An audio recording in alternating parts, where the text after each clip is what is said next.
O mercado hoje, eu estou com aquela sensação de que a gente tem muitas ações baratas, mas que no curto prazo, algumas delas subiram muito. E perguntaram o que a gente acha dessas empresas. Metal Leve, Arezzo e Taurus. Pessoal...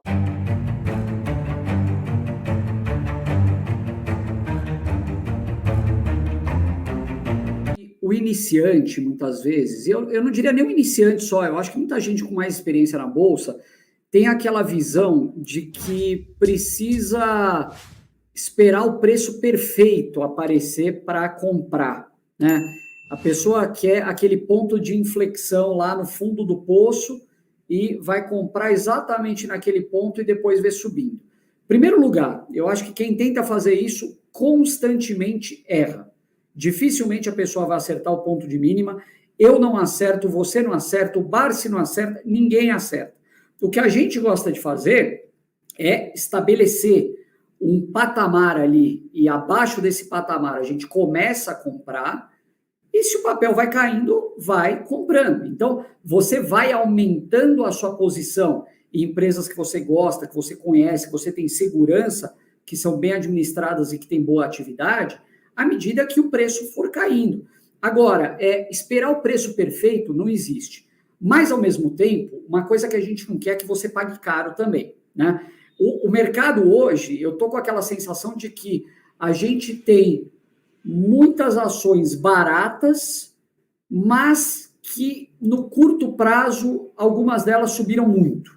Então, talvez eu aguardasse assim para comprar um pouco mais no momento de correção, né? Se viesse uma correção. Agora, se você quer comprar pouco e está vendo preços interessantes, não deixa de comprar. Eu acho legal você, até para conhecer, eu gosto muito de estudar o comportamento dos papéis no pregão, sabe? Eu sei que nem todo mundo consegue fazer isso, mas você quando começa a acompanhar, se você comprar 100 ações de uma empresa, você coloca ela na carteira, magicamente você vai começar a acompanhar aquela empresa com uma maior proximidade, né? Então você vai entender que, por exemplo, as ações dela costumam oscilar ao longo do tempo entre 10 e 12 reais, tal.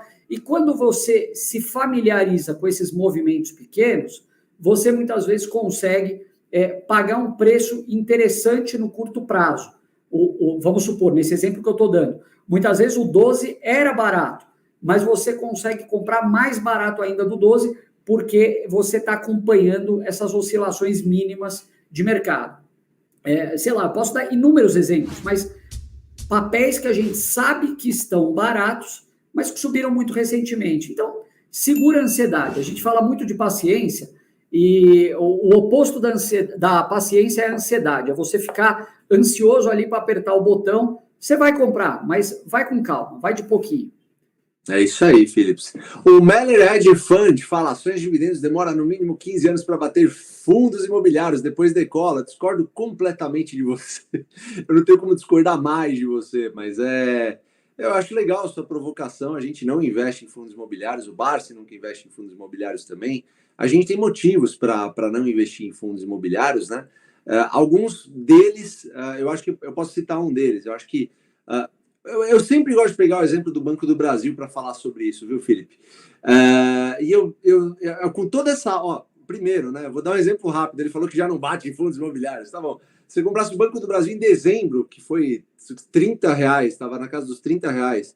Hoje a ação está na casa dos R$45, já divulgou dividendo de R$1, aliás, de mais de R$1, 2 e pouco, quase 6% de dividendo em questão de alguns meses, né?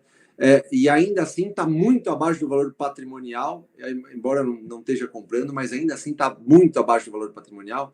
Eu acho que os fundos imobiliários eles têm um atrativo que é a renda mensal, isso, beleza, eu acho que é um atrativo, mas em comparação com as ações, eu não consigo ver essa comparação.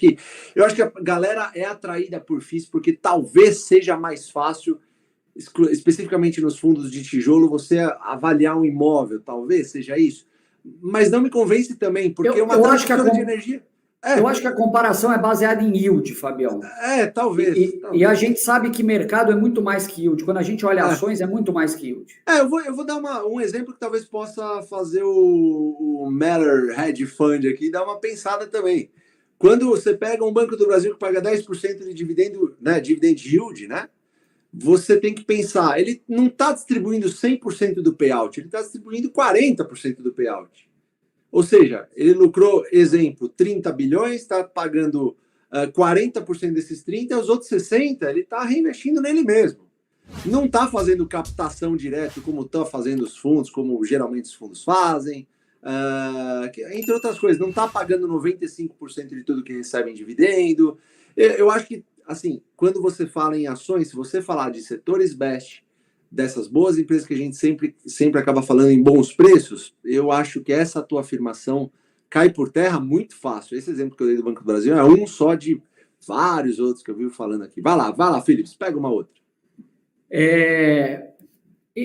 Assim, a gente não está aqui para falar mal de nenhum investimento, né, sim, Fabião? Então, a gente, inclusive, tem muitas pessoas que acompanham e são nossos alunos que investem em fundos imobiliários e têm o perfil, às vezes, para investir.